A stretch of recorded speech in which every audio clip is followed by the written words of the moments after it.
बच्चों वैदिक नमन। आज हम पाठ 15 का शेष भाग पढ़ेंगे। यही दंडी विरजानंद जी की भेंट अलवर के राजा से हुई। वे उनकी विद्वता से इतने प्रभावित हुए कि बहुत अनुनय विनय कर तथा प्रतिदिन उनसे पढ़ने की प्रतिज्ञा कर उन्हें अपने साथ ले गए। राजा नियम पूर्वक विरजानंद जी से पढ़ने लगे। एक दिन राजा राग रंग में पढ़ने की बात भूल गए। विरजानंद ने उसी दिन अलवर छोड़ दिया और पुनः सौरव लौट गए। अलवर का राजा स्वामी विरजानंद जी की बातों से इतना प्रभावित हुआ कि उसने मन बना लिया कि वह स्वामी जी से शिक्षा लेकर ही रहेगा। बहुत प्रार्थना करने पर स्वामी विरजानंद उसके महल में आए और शिक्षा देनी आरंभ कर दी। और एक दिन अलवर का राजा गीत संगीत में इतना मस्त हो गया कि वह गुरु का सम्मान करना और उनसे शिक्षा लेना भूल ही गया।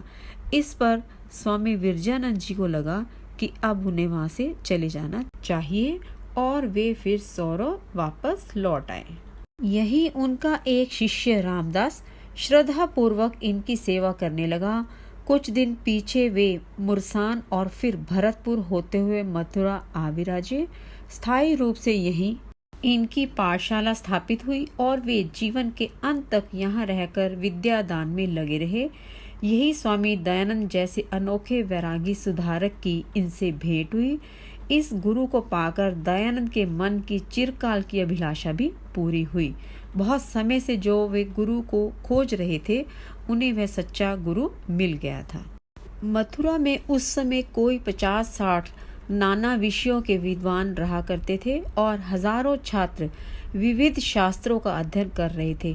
मथुरा का दर्जा काशी से कम नहीं था। शास्त्रार्थ को ही उस समय विद्वता की कसौटी समझा जाता था। दंडी विरजानंद जी के शास्त्रार्थों की भी काफी धूम मची हुई थी।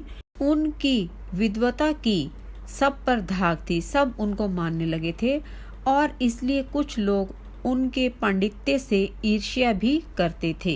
सेठ रामकृष्ण के मन में अपने गुरु रंगचारी के गुरु कृष्ण शास्त्री की झूठी प्रतिष्ठा स्थापित करने की लालसा थी, इच्छा थी। उन्होंने दंडी जी को नीचा दिखाने का पूर्ण प्रयत्न किया। शास्त्रार्थ के नाम पर रुपया रखवा लिया और बिना शास्त्रार्थ कराए कृष्ण शास्त्री को विजयी घोषित कर दिया। लोभी पंडित सभी तरह के अनर्थ करने को तैयार रहते थे। लालची जो थे वो किसी भी प्रकार से उन्हें नीचा दिखाने की कोशिश करते रहते थे। इससे स्वामी विरजानंद जी के मन पर हर समय सच्चे वैदिक धर्म के प्रचार का विचार उठता रहता था। प्रतिदिन पढ़ने के लिए आने वाले छात्रों में से कोई भी उन्हें इस प्रकार का दिखाई न देता था। उन्होंने जयपुर के राजा राम सिंह को एक सार्वभौम सभा करने की सलाह दी। राजा साहब मान भी गए, पर स्वार्थी पंडितों के कारण वह सभा न हो सकी। उन्होंने जयपुर के राजा मान सिंह को यह कहा कि एक ऐसी सभा बुलाई जाए जिसमें सबको आमंत्रित किया जाए। राजा साहब मान भी गए, लेकिन लालची पंडितों ने यह सभा नहीं होने दी। बच्चों, आज हम यही समाप्त करते हैं। पाठ का शेष भाग हम कल पढ़ेंगे। धन्यवाद।